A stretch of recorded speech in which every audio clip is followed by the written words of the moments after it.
नमस्कार दोस्तों, स्वागत है ट्रैक्स एंड ट्यूटोरियल्स के वीकली करंट अफेयर्स में। इसमें हम फरवरी मंथ के पार्ट 4 को कवर करेंगे, जिसमें 23 से 28 फरवरी तक के सारे इंपॉर्टेंट करंट अफेयर्स को कवर किया जाएगा।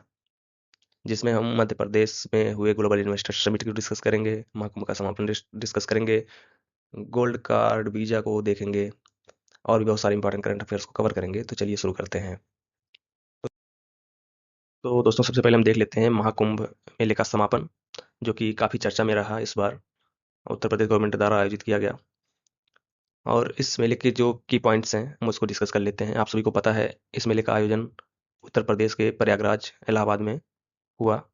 और यह मेला जो है 23 जनवरी से 26 फरवरी तक चला, 45 दिनों तक चला। और इसमें 5 शाही स्नान हुए, जिसमें पहला शाही स्नान था मकर संक्रांति का। इसी दिन से मेला शुरू होता है, जो कि खिचड़ी वाले दिन होता है 14 जनवरी को। अगला शाही स्नान होता है मौनी अमावस्या का। और मौनी अमावस्या के स्नान के दिन तो बहुत ही ज़्यादा भीड़ हो गई थी और भगदड़ मच गया था, जिस वजह से काफ़ी लोगों की मृत्यु हो गई थी यहाँ पे भगदड़ मचने की वजह से। और फिर अगला शाही स्नान होता है बसंत पंचमी। फिर उसके बाद माघी पूर्णिमा। और पांचवा और आखिरी शाही स्नान होता है महाशिवरात्रि। और इसके बाद होता है समापन समारोह। तो इस तरीके से 5 शाही स्नान हुए, जिसमें पहला मकर संक्रांति और आखिरी शाही स्नान महाशिवरात्रि की होती है। इसका बहुत ही ऐतिहासिक और ज्योतिषीय महत्व है। बहुत ही दुर्लभ ग्रह नक्षत्रों का संयोग होता है, जहाँ पर जो स्नान होता है गंगा, यमुना और आदि सरस्वती नदी के संगम में होता है, जिसमें लोग पवित्र डुबकी लगाते हैं। यहाँ पर जो भीड़ और भागीदारी रही, हम उसको देख लेते हैं। गवर्नमेंट द्वारा जो डेटा रिलीज किया गया है, वो है कि यहाँ पर इस बार 66 करोड़ से अधिक लोगों ने भाग लिया, जो कि बहुत ही बड़ी अमाउंट है। क्योंकि भारत की जनसंख्या लगभग 140 के आसपास, 140 करोड़ के आसपास। और यहाँ पे बहुत बाहर से भी बहुत सारे लोग आए, श्रद्धालु, संत, साधु, पर्यटक, शोधकर्ता सब शामिल हुए। लगभग यहाँ पे गवर्नमेंट ने जो डेटा रिलीज किया है, उसमें वो एक्सपेक्ट किए थे कि यहाँ पर 45 करोड़ लोग आएंगे। पर 45 करोड़ से बहुत ज़्यादा लोग आए, 66 करोड़ प्लस लोगों ने यहाँ पर आए और यहाँ पे स्नान किया। तो दोस्तों, इस कुंभ मेला में जो है सुरक्षा और प्रबंधन को हम देख लेते हैं। यहाँ पर drone surveillance, AI powered face recognition और 25,000 से अधिक सुरक्षाकर्मी तैनात रहे। भीड़ नियंत्रण के लिए स्पेशल ट्रेन और ट्रैफिक मैनेजमेंट, जो सिटी ट्रैफिक है और रेलवे ट्रैफिक की कोलैबोरेशन से बहुत ही कड़ी सुरक्षा रही और बहुत ही अच्छे से मैनेज किया गया चीज़ों को। यहाँ पर floating hospital, help desk, digital tracking system जैसी आपातकालीन सेवाएं भी उपस्थित रहीं। इस मेले में प्रधानमंत्री, मुख्यमंत्री और अन्य केंद्रीय मंत्रियों और बहुत ही मानी जानी हस्तियां शामिल हुई। अंतर्राष्ट्रीय हस्तियां जैसे कोल्ड प्ले के क्रिस मार्टिन, आध्यात्मिक गुरु, योग शिक्षक यहाँ पर उपस्थित रहे। यहाँ पे कई सारे पर्यावरण अनुकूल पहल चलाई गई, जैसे स्वच्छता मिशन, एक स्वच्छ कुंभ दिव्य कुंभ नाम से बहुत ही अच्छा अभियान चलाया गया, जिसके तहत इसको प्लास्टिक मुक्त जोन बनाने की पूरी तरह कोशिश की गई। यहाँ पर सौर आधारित लाइटिंग, गंगा सफाई अभियान ग्रीन एनर्जी इनिशिएटिव के तहत चलाया गया। इस मेले का आर्थिक और पर्यटन प्रभाव क्या रहा, हम उसको देख लेते हैं। इस मेले में 1.2 लाख करोड़ से अधिक का आर्थिक प्रभाव रहा। 10 मिलियन यानी कि 1 करोड़ से अधिक विदेशी पर्यटक, जिससे पर्यटन और स्थानीय व्यवसायों को बढ़ावा मिला। अब हम देख लेते हैं इसका समापन और भविष्य की योजनाओं को।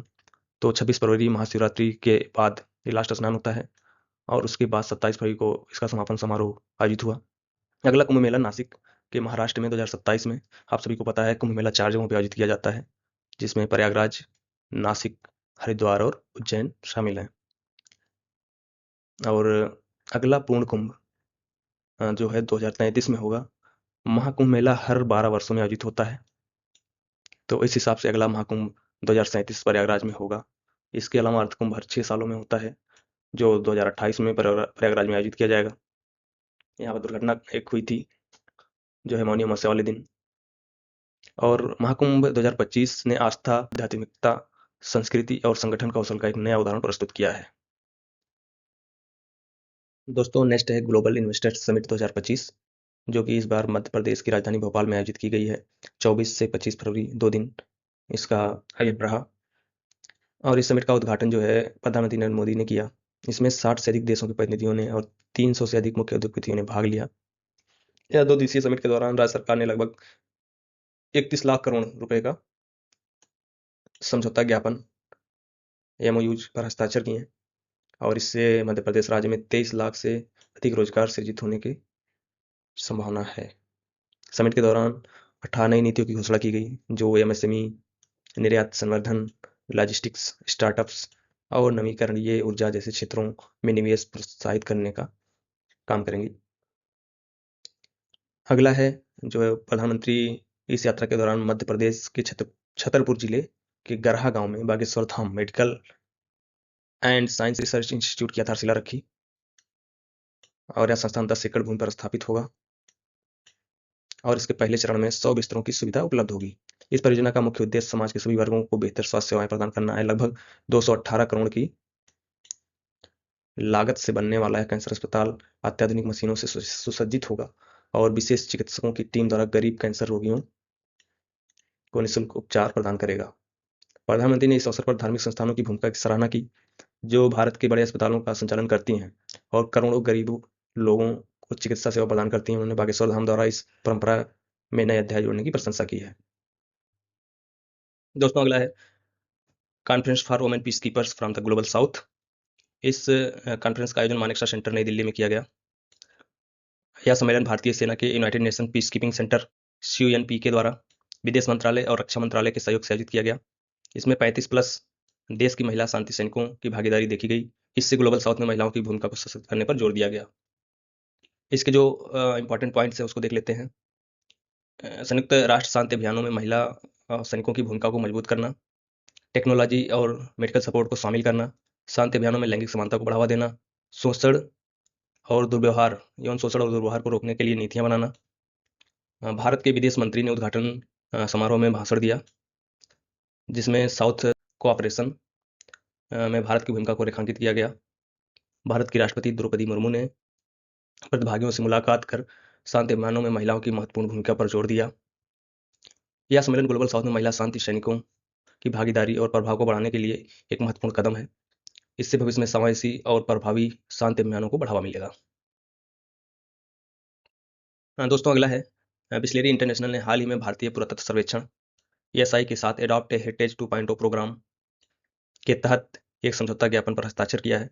इस साझेदारी का उद्देश्य भारत के विभिन्न विरासत स्थलों पर स्थित ऐतिहासिक जल निकायों का पुनर्जीवन और संरक्षण करना है। बिस्लेरी के बारे में आप जानते हैं, हमारे यहाँ पानी की बोतलें मिलती हैं बिस्लेरी की। इस पहल के तहत 4 प्रमुख जल निकायों को गोद लिया जाएगा जिसमें अभिनेरी में चाँद बावड़ी, नीमराना में बावड़ी, रणथंभौर किले में पद्मा और रानी तालाब, कलिंजर के किले में बुधाबुदी तालाब जो कि चाँद बावड़ी अभिनेरी राजस्थान में है, नीमराना बावड़ी राजस्थान में है, पद्मा और रानी तालाब रणथंभौर किला राजस्थान में है, बुधाबुदी तालाब कलिंजर किला में है जो कि उत्तर प्रदेश में है। इन स्थलों पर डेसिल्टिंग सफाई, इकोलॉजिकल रिवाइवल और लैंडस्केपिंग जैसे कार्य किए जाएंगे। यह परियोजना चरणबद्ध तरीके से लागू की जाएगी ताकि ऐतिहासिक स्थलों की अखंडता बनी रहे। साथ ही पर्यटन और स्थानीय समुदाय की सहभागिता बढ़ाने के लिए सूचनात्मक संकेतक भी लगाए जाएंगे। बिस्लेरी के CEO जो है एंजिलो जॉर्ज ने कहा, हम समाज पर स्थिरता चलित पहलों के माध्यम से सार्थक प्रभाव डालने के लिए प्रतिबद्ध हैं। SI के साथ सहयोग पर्यावरण संरक्षण और विरासत संरक्षण दोनों के प्रति हमारी प्रतिबद्धता का प्रमाण है। दोस्तों अगला न्यूज़ है अपॉइंटमेंट से रिलेटेड, जिसमें जो सेबी है, securities and exchange board of India, उसके नए चेयरमैन बने हैं तुहिनकांत पांडे। तुहिनकांत पांडे जो पहले फाइनेंस सेक्रेटरी थे, इन्होंने मधाबी पुरी बीच को रिप्लेस किया और इसके उनके बाद इन्होंने ये बन गए हैं आपके चेयरमैन सेबी के। आइए हम सेबी के बारे में जान लेते हैं। सेबी जो है securities and exchange board of India है। इसका हेडक्वार्टर बॉम्बे में है, बांद्रा कुर्ला में। ये भारत में शेयर बाजार का रेगुलेटर है। इसका मुख्य उद्देश्य इन्वेस्टर प्रोटेक्शन, मार्केट ट्रांसपेरेंसी और फाइनेंशियल स्टेबिलिटी को बनाए रखना है। इसे 1988 में स्थापित किया गया और 1992 में इसे स्टैट्यूटरी पावर मिली। SEBI stock exchange, brokers, mutual funds और लिस्टेड कंपनियों को रेगुलेट करता है। दोस्तों अगला है कि केंद्रीय पत्तन, पोत परिवहन और जलमार्ग मंत्री सर्बानंद सोनोवाल ने one nation one port process ONOP पहल की शुरुआत की है। इस पहल का उद्देश्य भारत के प्रमुख बंदरगाहों में संचालन को मानकीकृत और सुव्यवस्थित करना है, जिससे दस्तावेजीकरण और प्रक्रियाओं में असंगतियों को दूर किया जा सके। इससे व्यापार में पारदर्शिता बढ़ेगी, लागत में कमी आएगी और वैश्विक व्यापार में भारत की स्थिति मजबूत होगी। दोस्तों अगला है नेशनल साइंस डे। आप सभी को पता है कि राष्ट्रीय विज्ञान दिवस, नेशनल साइंस डे, हर साल 28 फरवरी को मनाया जाता है। जिसका उद्देश्य विज्ञान के प्रति जागरूकता बढ़ाना और वैज्ञानिक सोच को प्रोत्साहित करना है। यह दिन महान भारतीय वैज्ञानिक डॉक्टर सीवी रमन द्वारा 1928 में रमन प्रभाव रमन इफेक्ट की खोज के उपलक्ष्य में समर्पित है। इस रमन प्रभाव रमन इफेक्ट की खोज के लिए डॉक्टर सीवी रमन जी को 1930 में नोबेल पुरस्कार से सम्मानित किया गया था।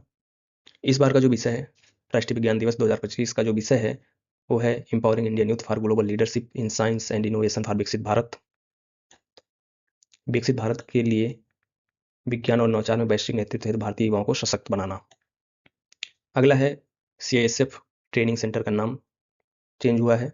हाल ही में CISF ने अपने रिक्रूट्स ट्रेनिंग सेंटर RTC अराकुन्नम का नाम बदलकर राजादित्य चोलन RTC थकोल्लम कर दिया है। यह फैसला CISF director general Rajvinder Singh Bhatti ने 24 फरवरी 2025 को लिया। यह नामकरण चोल वंश के राजकुमार राजादित्य की याद में किया गया है, जो 1949 में थक्कोलम की लड़ाई में वीरगति को प्राप्त हुए थे। राजादित्य चोल वंश के राजकुमार थे, जो परांतक चोल फर्स्ट के पुत्र थे। वे 1949 में थक्कोलम की लड़ाई में राष्ट्रकूट राजा कृष्ण तृतीय के खिलाफ लड़ते हुए वीरगति को प्राप्त हुए। उन्हें अनईमेल थुंजीना देवर भी कहा जाता है, जिसका मतलब होता है जो घोड़े की पीठ पर लड़ते हुए शहीद हुआ।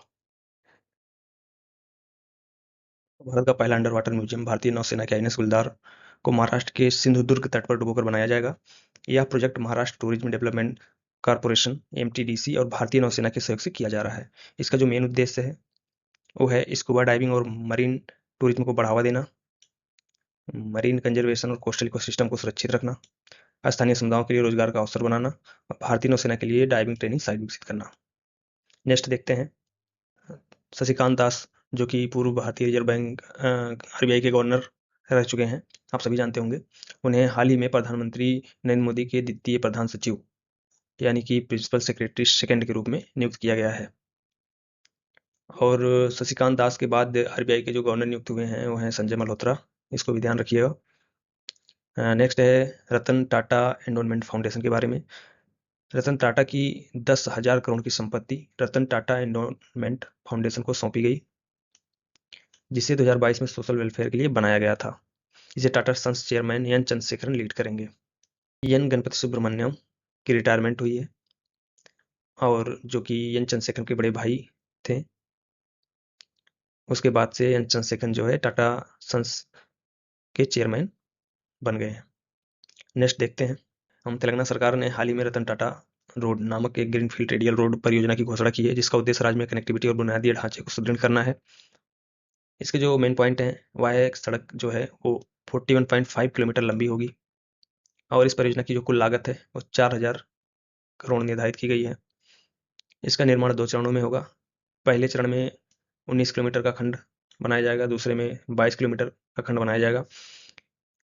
इस रतन टाटा रोड परियोजना जो है उसकी जो डिजाइन है, उसकी जो विशेषताएं हैं वो हैं आपके 100 मीटर चौड़ी एक्सेस कंट्रोल्ड एक्सप्रेसवे होगी, जिसमें 3+3 लेन की मुख्य सड़क होगी, जिसे भविष्य में 8 लेन तक विस्तारित किया जा सकता है।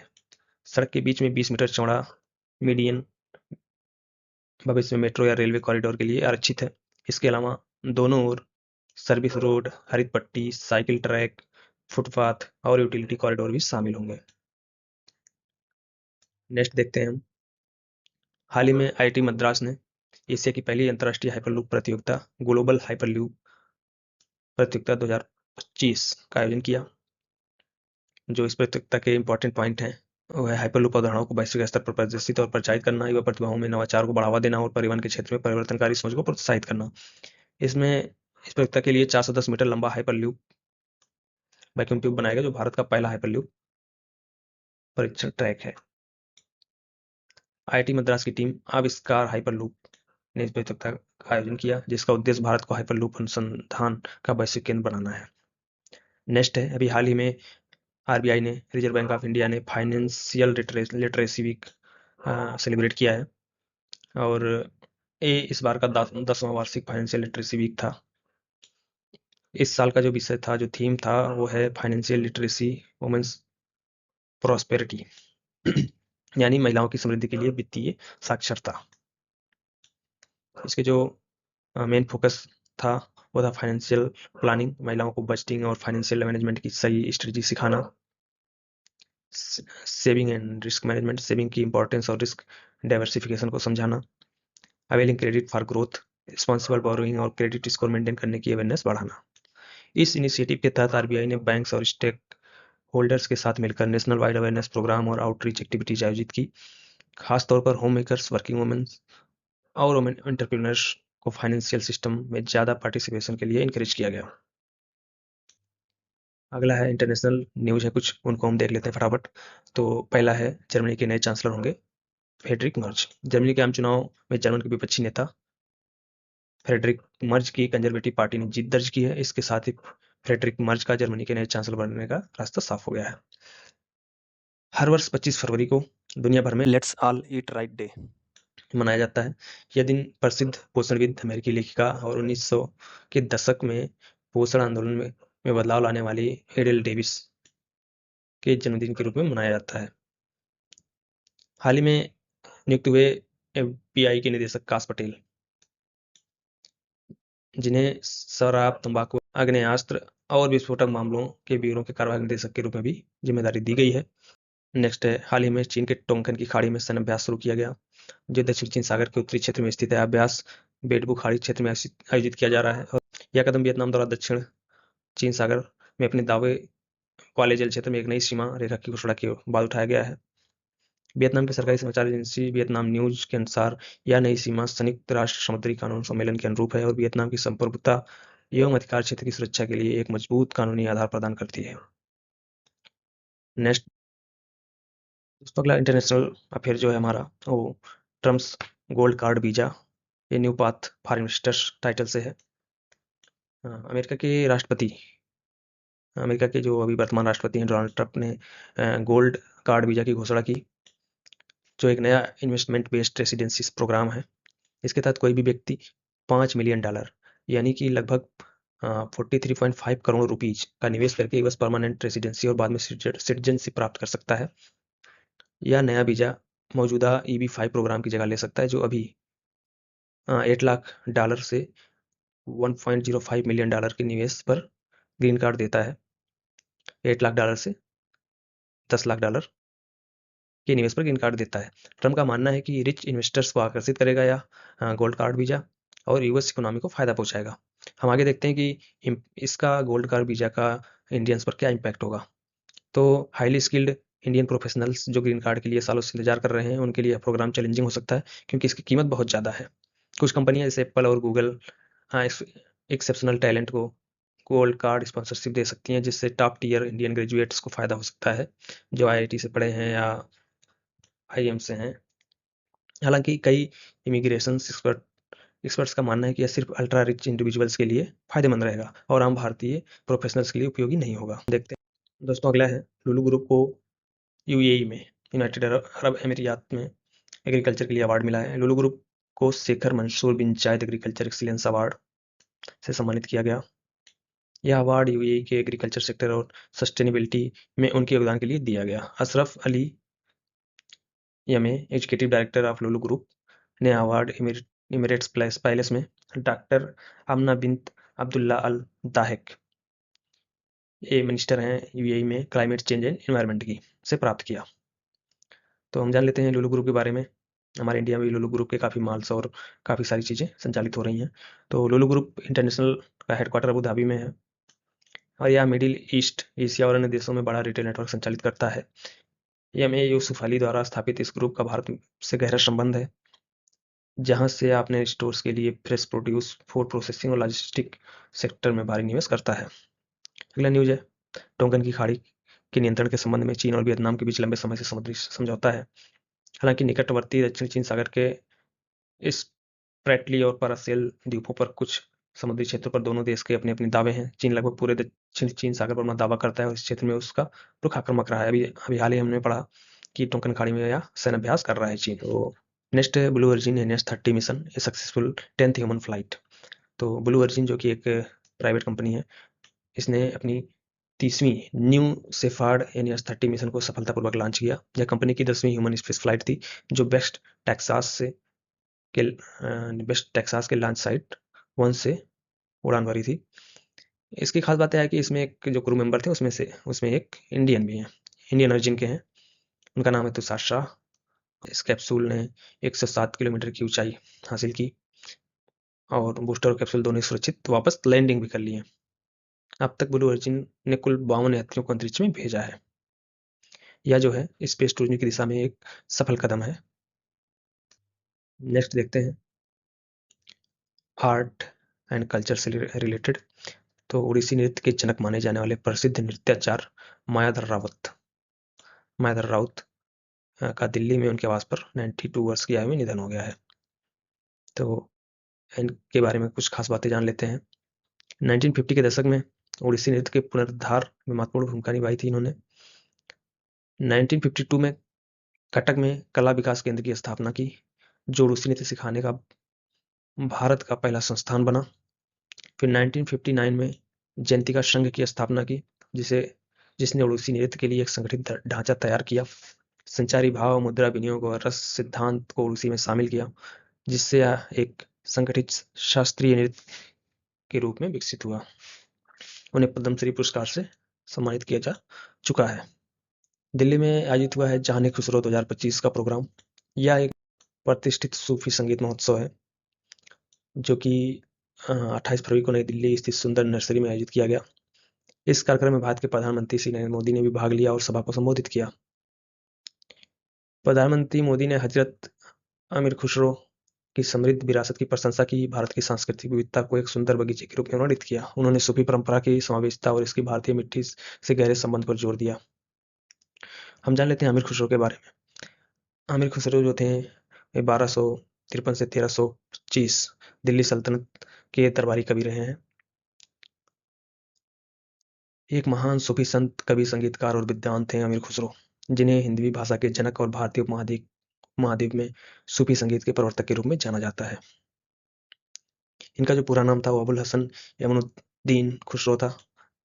जन्म उत्तर प्रदेश भारत में हुआ था और ये हजरत निजामुद्दीन औलिया के शिष्य थे। आमिर खुसरो ने प्रारंभिक हिंदी और फारसी में कविताएं लिखी। उन्हें हिंदी उर्दू के प्रारंभिक विकास का श्रेय दिया जाता है।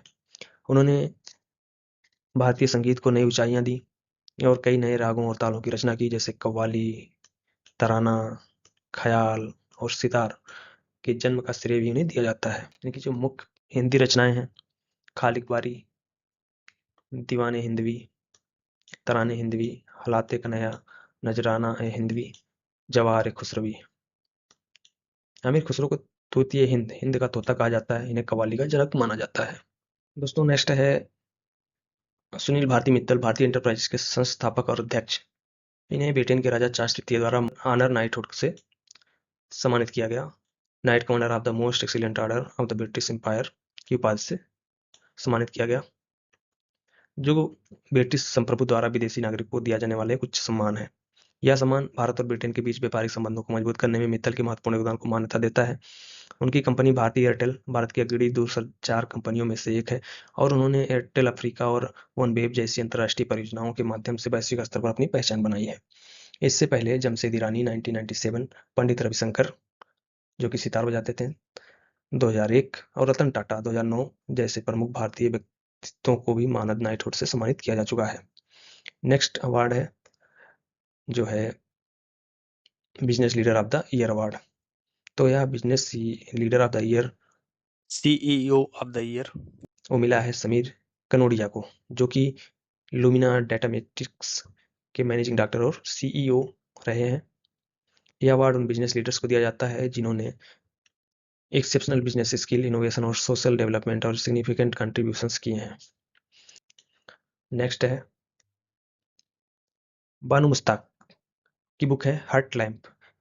ये जो है इस बार इंटरनेशनल बुकर प्राइज के लिए नॉमिनेट हुई है। अभी नॉमिनेट हुई है, अभी जीती नहीं है। तो हार्ट लैम्प नाम है पुस्तक का। किसके द्वारा लिखा गया है? बानू मुश्ताक। तो कन्नड़ लेखिका है बानू मुश्ताक और यह एक शॉर्ट स्टोरी है, लघु कथा संग्रह है हार्ट लैम्प। इसे इस बार 2025 इंटरनेशनल बुकर प्राइज की लॉन्ग लिस्ट में शामिल किया गया है। यह संग्रह मुस्लिम और दलित महिलाओं के जीवन पर आधारित 12 कहानियों का संकलन है। बानू मुश्ताक जो कि एक कन्नड़ लेखिका, वकील और सामाजिक कार्यकर्ता है। इसका जो इंग्लिश ट्रांसलेटर है वो है दीपा बास्ती। कहानी का जो विषय है वो सामाजिक अन्याय, महिलाओं के संघर्ष और हस्तियों पर मौजूद समुदायों की कहानियां हैं। नेक्स्ट देखते हैं स्पोर्ट से कुछ न्यूज है। जिन्हें हम देख लेते हैं फटाफट। हाँ, तो अगला है सौरभ घोषाल ने जीत लिया PSA challenger title in Sydney. भारतीय स्क्वैश खिलाड़ी हैं जो हैं सौरभ घोषाल। उन्होंने सिडनी क्लासिक 2025 जीतकर प्रोफेशनल स्क्वैश एसोसिएशन चैलेंजर खिताब अपने नाम किया है। यह इनका 11वां PSA टाइटल है। सौरभ घोषाल, ये नाम याद रखेंगे हम। सौरभ घोषाल के जो कैरियर हाईलाइट्स है उसको हम देख लेते हैं। PSA टॉप 10 में पहुंचने वाले पहले भारतीय पुरुष स्क्वैश खिलाड़ी हैं ये सौरभ घोषाल। 13 बार के राष्ट्रीय चैंपियन रह चुके हैं। एशियाई खेलों में 9 पदक जीत चुके हैं। अप्रैल 2024 में रिटायरमेंट की घोषणा की थी, लेकिन ये फिर से वापसी करके शानदार जो है टाइटल जीत लिया है सिडनी वाला। नेक्स्ट है फुटबॉल से रिलेटेड। मोहन बागान सुपर जायंट्स ने हाल ही में इंडियन सुपर लीग ISL, जो कि एक फुटबॉल टूर्नामेंट है, 2024-25 में महत्वपूर्ण उपलब्धि हासिल की है। मोहन बागान सुपर जायंट्स ने उड़ीसा FC को हराकर लगातार दूसरी बार लीग शील्ड जीती है और ISL के इतिहास में पहली बार हो रहा है। नेक्स्ट है क्रिकेट से। तो भारतीय क्रिकेटर विराट कोहली हाल ही में काफ़ी चर्चा में है। चैंपियंस ट्रॉफी में इन्होंने अपने 14,000 रन पूरे कर लिए हैं और पाकिस्तान के खिलाफ 100 रन बनाकर नाबाद उन्होंने मैच भी जिताया और उसके साथ ही साथ अपनी 91वीं वनडे सेंचुरी भी लगा ली। वर्तमान में ऐसे केवल 3 बल्लेबाज हैं जिन्होंने 14,000 से अधिक रन बनाए हैं वनडे क्रिकेट में। पहले हैं सचिन तेंदुलकर, जो इंडिया के आप सभी को पता है 18,426 रन के साथ पहले नंबर पर हैं। दूसरे नंबर पर हैं कुमार संगकारा श्रीलंका के 14,234 रन। और तीसरे नंबर पर पहुंच चुके हैं विराट कोहली। विराट कोहली 51 शतक और सचिन तेंदुलकर 49 शतक के अलावा कोई अन्य खिलाड़ी 50 शतकों के करीब नहीं पहुंचा है। अन्य प्रमुख खिलाड़ियों के शतकों की संख्या जो है वो है रिकी पॉन्टिंग 30 शतक, सनत जयसूर्या 28 शतक और हाशिम अमला दक्षिण अफ्रीका के 27 शतक। नेक्स्ट देखते हैं स्पोर्ट्स से। तो 71वीं सीनियर नेशनल कबड्डी चैंपियनशिप 2025 जो है कटक उड़ीसा में जवाहर नेहरू इंडोर स्टेडियम में आयोजित की गई, जिसमें सर्विसेज टीम ने रेलवे टीम को टाई ब्रेकर 6-4 में हराकर खिताब जीता। तो मेन स्कोर जो है 30-30 की बराबरी पर खत्म हुआ था। जो प्रमुख खिलाड़ी हैं वो नवीन कुमार हैं सर्विसेज के, नाम याद रख सकते हैं हम लोग। रेलवे के हैं पंकज मोहिते और प्रवेश बहनसवाल। 2015 के बाद सर्विसेज ने पहली बार यह खिताब जीता है। दोस्तों, ये वीकली करंट अफेयर का सीरीज हमने स्टार्ट किया है, जिसमें आप साप्ताहिक करंट अफेयर एक जगह से पूरी तैयारी कर सकते हैं। आप हफ्ते में एक दिन देखिए, एक दिन दीजिए, 1 घंटे दीजिए इस करंट अफेयर पे, उतना काफ़ी है करंट अफेयर की तैयारी के लिए। बाकी आप न्यूज़पेपर और ये सारी चीज़ें अपनी रीडिंग एबिलिटी बढ़ाने के लिए करते हैं। सबसे बेस्ट तरीका है न्यूज़पेपर पढ़ना। और बाकी समराइज करके हम आपको हफ्ते में एक वीकली करंट अफेयर प्रोवाइड करा देंगे, जिससे आपकी सारी चीज़ें रिवाइज हो जाएंगी। तो यदि आप SSC, रेलवे, बैंक, UPSI या अन्य राज्य परीक्षाओं के लिए तैयारी कर रहे हैं तो आपके लिए बहुत ही अच्छा कोर्स है। ये फ्री है यूट्यूब पर और आप इसे ट्रैक्स एंड ट्यूटोरियल्स पर देख सकते हैं। इसमें हम आपको PDF भी प्रोवाइड कराएंगे और हम पहले हम इस तरह से डिस्कस करेंगे, लास्ट में हम क्विज सॉल्व करेंगे, जिससे हमारी पूरी तैयारी हो जाएगी करंट अफेयर्स की।